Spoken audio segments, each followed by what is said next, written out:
Today's day 47.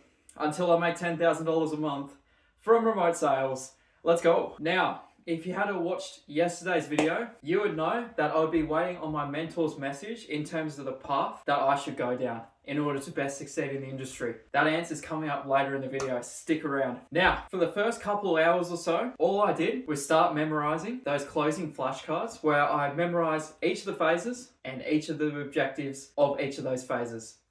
So for example, right, the first phase of a closing call is the opening phase. And the objective, or objectives I should say, with the opening phase is to lower the prospect's initial guard and resistance. Number 2 objective, establish the frame of the conversation.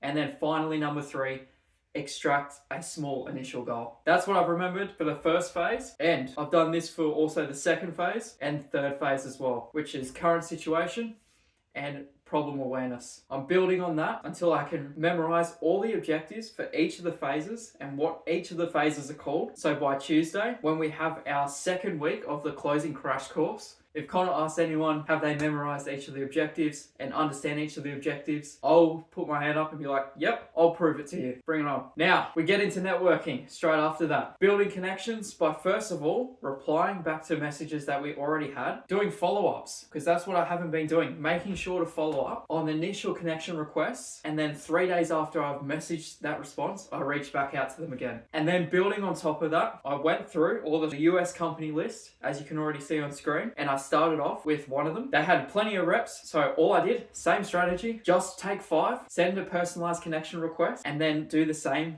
and repeat that over and over and over. And about 8:30, I had my first role play with Abdul. Well, it worked out really well because Abdul and myself, we ended up role playing for over 2 hours straight. I got 2 reps in, he got 3 reps in. In terms of, for me, just working on my tone and being more empathetic in general. And right now, as a recording, the time right now is 12:05. Oh yeah, back to the thing I was mentioning about my mentor getting back to my initial question. He basically summed it up saying, get into setting, do that with the intention of letting the company know that you want to progress to closing as soon as possible. From 2 months short term to about 6 months long term. And then I've also got in top of mind that interview with that particular company in less than 2 weeks. When I say less than 2 weeks, I mean that because there's no specific timeline, but that's what my mentor recommended. So yeah, full on packed, jam-packed day. I'll leave it at that. Time to edit this video and hopefully get to bed at a reasonable hour. So yeah, I'll see you for day 48.